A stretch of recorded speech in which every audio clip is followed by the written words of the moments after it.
Jai Sri Krishna. In this session, we will continue our study of the Bhagavad Gita, reciting verses 3 to 8 from chapter 3, picking up from our last session, where Arjun asks Lord Krishna to clearly explain which path is superior, Buddhi Yoga, that is the path of knowledge and wisdom, or Karma Yoga, that is the path of selfless action. Krishna begins clarifying it in the following verses. So first, let's recite the verses, then we will explore into the meaning and significance of this.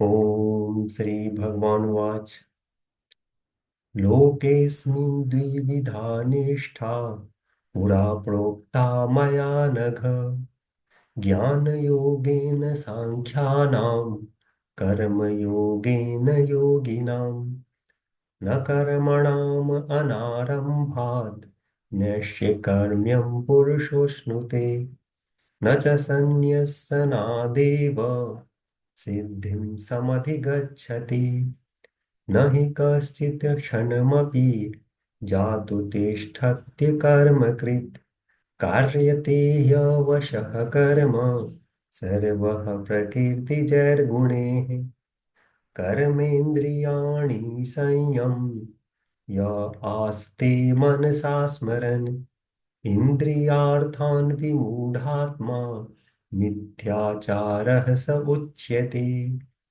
यस्त्वेन्द्रियाणि मनसा नियम्य आरभतेऽर्जुन कर्मेन्द्रियैः कर्मयोगम् असक्तः स विशिष्यते नियतं कुरु कर्म त्वं कर्म ज्यायो ह्यकर्मणः शरीरयात्रापि च तेन प्रसिद्धयेद अकर्मणः.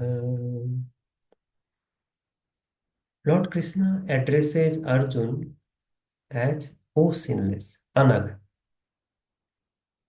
I have previously explained that there are two paths to spiritual advancement. The path of knowledge and wisdom, that is Buddhi Yoga, meant for contemplative people, meant for thinkers, philosophers. And the other, the path of Karma Yoga, that is selfless action, for those who live active lives in family, in society.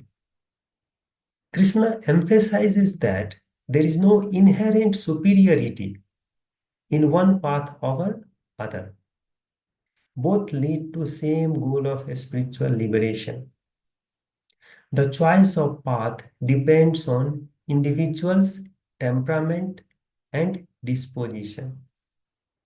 Though these paths look distinct, actually they are complementary. They complement each other. Without understanding Buddhi Yoga, you cannot perform Karma Yoga properly.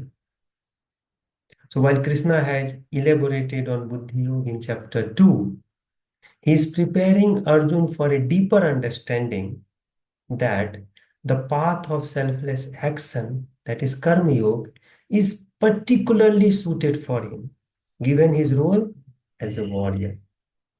He further states that one doesn't attain freedom from the reactions of action merely abstaining from it, nor does one achieve perfection through mere renunciation. Lord Krishna conveys that action is inevitable. Action is inevitable. Withdrawing from it doesn't absolve one from its consequences. So this verse critiques the common misconception, common misunderstanding that spirituality involves retreating from life's responsibilities. No. While discharging your responsibilities, you can attain a spiritual advancement. So here, Krishna stresses that true renunciation lies in performing one's duty with a mind free from desire and attachment. That's what Karma Yoga is. Performing duty without attachment, without desire. He continues by asserting that no one can remain without action even for a moment, chanamapi, whether voluntarily or involuntarily. All being engaged in some form of action. All being engaged in some form of action, be it physical or mental. And these actions are influenced by our inherent gunas. That is basically a combination of satogun, rajogun, and tamogun in different proportions. Satogun means mode of goodness, rajogun, mode of passion, and tamogun, mode of ignorance. So we all have these modes, these natural gunas in different proportions. And accordingly, we perform one or another action. Our living bodies are naturally inclined to act, even if that action is as unproductive as daydreaming. Simply, this is a mental action. Therefore, it is essential to direct our energies towards rightful and prescribed duties, doing actions which is demand of the time, demand of the hour, demand of the situation, and thus aligning our actions with higher purposes. So rather than wasting our time in daydreaming, we should align our actions with higher purpose. Krishna points out that one who restrains his organs of actions, like these are organs of actions, restraining it from doing something, restraining it from action, while allowing our mind to dwell on sense objects. Such persons are deluded and hypocrite.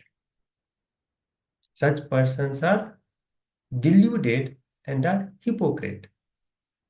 Just staying away from action is not going to help. While your mind is thinking of the sense objects. Conversely, a sincere individual who tries to control his senses, active senses through his mind, and begins practicing karma yoga without attachment, it's superior. It is superior. The message here is to embrace karma yoga as a means to attain a spiritual wellness. As a means to attain a spiritual wellness. Finally, Lord Krishna urges Arjuna to perform his prescribed duties, emphasizing that action is far better than inaction. Without action, one cannot even sustain his body. Right? So, in the next session, we will further our study on Karma Yoga from Lord Krishna. Keep watching. Thank you very much.